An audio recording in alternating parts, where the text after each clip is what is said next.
नमस्कार। हम सबके घरों में पूजा के लिए एक छोटी सी जगह, एक कोना जरूर होता है ना, जिसे हम अपना मंदिर कहते हैं।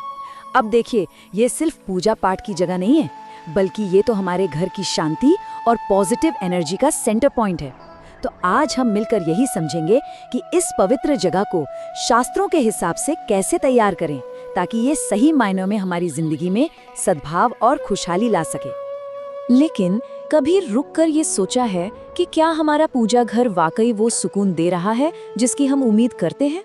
क्योंकि देखिए, पारंपरिक मान्यताओं की माने तो हम कौन सी मूर्तियां चुन रहे हैं, उन्हें कैसे और कहाँ रख रहे हैं, इन सब बातों का हमारे घर के पूरे वाइब पर, पूरे माहौल पर बहुत गहरा असर पड़ता है। तो चलिए आज इसी गुत्थी को थोड़ा और सुलझाते हैं। इससे पहले कि हम किसी खास देवी देवता की बात करें, कुछ बेसिक नियम हैं, कुछ फाउंडेशनल रूल्स जो वास्तुशास्त्र के हिसाब से हर तरह की मूर्ति पर लागू होते हैं। इनको आप एक पॉजिटिव एनर्जी फील्ड बनाने की नींव की तरह समझ सकते हैं। तो ये 3 नियम हैं जो यूनिवर्सल हैं और बहुत जरूरी भी हैं। पहली बात, मूर्ति कभी भी खंडित नहीं होनी चाहिए, मतलब कहीं से टूटी फूटी या चटकी हुई ना हो। दूसरी बात, घर में जो मूर्ति हम रखते हैं उसका साइज 12 इंच से ज्यादा बड़ा नहीं होना चाहिए। और तीसरी और बहुत अहम बात, मूर्ति हमेशा पत्थर, लकड़ी, धातु या मिट्टी जैसी शुभ चीजों से बनी हो, न कि प्लास्टर ऑफ पेरिस जैसी चीजों से। तो सवाल ये उठता है कि आखिर टूटी हुई मूर्तियों को घर में रखने की मनाही क्यों है? इसका जवाब हमें अपने प्राचीन ग्रंथों में मिलता है। अग्नि पुराण जैसे ग्रंथ साफ साफ बताते हैं कि खंडित मूर्ति घर में दुर्भाग्य ला सकती है, और इसका एक गहरा आध्यात्मिक कारण भी है। देखिए, दिव्यता यानी डिविनिटी हमेशा पूर्णता मतलब होलनेस का प्रतीक है।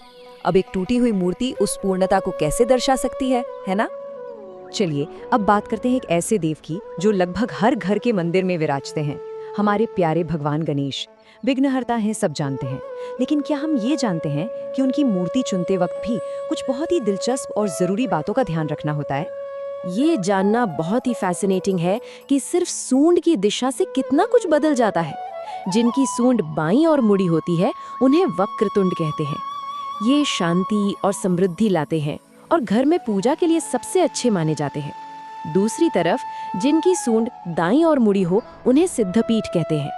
इनकी पूजा के नियम बहुत ही कड़े होते हैं और इसलिए ये आमतौर पर घरों के लिए नहीं बल्कि मंदिरों के लिए ही सही माने जाते हैं। अच्छा, तो गणेश जी की मूर्ति घर में स्थापित कैसे करें? वास्तु के हिसाब से घर का जो उत्तर पूर्व कोना होता है यानी ईशान कोण, वो सबसे शुभ जगह है। मूर्ति का चेहरा हमेशा उत्तर या पूर्व दिशा की तरफ होना चाहिए। और हाँ, एक बात और, मूर्ति में अगर उनके वाहन मूषक और उनका प्रिय भोग यानी मोदक भी हो तो ये बहुत ही शुभ माना जाता है। गणेश जी के बाद अब बात करते हैं एक और बहुत ही शक्तिशाली प्रतीक की जो अक्सर घरों में देखने को मिलता है, शिवलिंग। इनको घर में स्थापित करने के जो नियम हैं वो और भी ज्यादा खास और जरूरी हो जाते हैं। यहाँ कुछ बातों पर खास ध्यान देना होता है। पहली बात तो ये कि घर में रखा हुआ शिवलिंग हमारे अंगूठे के साइज से बड़ा नहीं होना चाहिए। ऐसा मानते हैं कि बड़े शिवलिंग की ऊर्जा इतनी ज्यादा होती है कि उसे घर के माहौल में संभालना मुश्किल हो सकता है। इसी वजह से घर में एक से ज्यादा शिवलिंग रखने के लिए भी मना किया जाता है, ताकि एनर्जी बैलेंस रहे। और सबसे जरूरी बात, शिवलिंग की जलाधारी यानी जहां से जल बहता है उसका मुख हमेशा और हमेशा उत्तर दिशा की ओर ही होना चाहिए। तो अब एक बड़ा सवाल आता है, क्या हम किसी भी देवी देवता की कोई भी मूर्ति घर में रख सकते हैं? जवाब है नहीं। धार्मिक ग्रंथ कहते हैं कि ऐसा बिल्कुल नहीं है। घर का माहौल शांत और प्रेम से भरा होता है, इसलिए हमें सबसे पहले ये समझना होगा कि दिव्य ऊर्जा के 2 अलग अलग स्वरूप होते हैं। जी, शास्त्रों में देवताओं के 2 मुख्य स्वरूप बताए गए हैं, सौम्य और उग्र। सौम्य रूप, जैसा नाम से ही पता चल रहा है, शांति, प्रेम और करुणा वाले होते हैं। ये घर के पारिवारिक माहौल के लिए एकदम परफेक्ट हैं। वहीं उग्र रूप जो है वो संहार और बहुत ही प्रचंड शक्ति के प्रतीक हैं। इनकी एनर्जी इतनी इंटेंस होती है कि उसे संभालने के लिए मंदिर जैसी खास जगह और बहुत ही कठोर पूजा विधि चाहिए होती है। तो ये अच्छा या बुरा होने की बात नहीं है, ये बस सही जगह पर सही ऊर्जा के संतुलन की बात है। तो इसी सौम्य और उग्र वाले कॉन्सेप्ट को ध्यान में रखते हुए चलिए अब ये देखते हैं कि किन देवी देवताओं के स्वरूपों को घर में रखने से बचना चाहिए। तो कुछ उदाहरण देखते हैं, जैसे शनिदेव। इनकी मूर्ति घर में रखने की सलाह इसलिए नहीं दी जाती क्योंकि उनकी दृष्टि की ऊर्जा बहुत तीव्र, बहुत शक्तिशाली मानी जाती है। फिर आते हैं भगवान शिव के नटराज स्वरूप। ये असल में विनाश के तांडव नृत्य का प्रतीक है, इसलिए इसे भी घर में रखना सही नहीं माना जाता। महाकाली और काल भैरव जैसे जो उग्र स्वरूप हैं, उनकी पूजा के लिए तो खास तांत्रिक विधान की जरूरत होती है। और हाँ, दक्षिण दिशा की तरफ मुख वाली मूर्तियां और राधा कृष्ण की अलग अलग मूर्तियां, ये भी घर में रखने से पारिवारिक सद्भाव पर असर पड़ सकता है, ऐसा माना जाता है। लेकिन अब एक बहुत प्रैक्टिकल सवाल, मान लीजिए कोई मूर्ति खंडित हो गई या किसी और वजह से अब पूजा के लिए सही नहीं है, तो फिर उसका क्या करें? ये एक बहुत ही जरूरी सवाल है और इसका जवाब भी हमें पूरे सम्मान के साथ ही ढूंढना चाहिए। सोच कर देखिए, जिस श्रद्धा और सम्मान से हम एक मूर्ति को अपने घर में लाते हैं, उनका स्वागत करते हैं, ठीक उसी तरह से उनकी विदाई भी पूरी तरह से सम्मानजनक होनी चाहिए। उन्हें बस ऐसे ही कहीं भी रख देना या फेंक देना, ये उनका अपमान करने जैसा है और ये बिल्कुल सही नहीं है।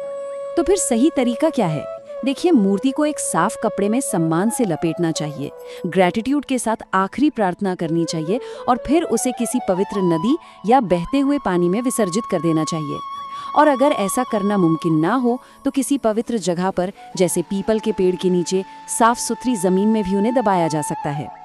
ये जो पूरी प्रक्रिया है ना, ये सम्मान और कृतज्ञता के उस साइकिल को पूरा करती है जो हमने मूर्ति की स्थापना के साथ शुरू किया था। और आखिर में ये एक सवाल है जो हम सबको सोचना चाहिए।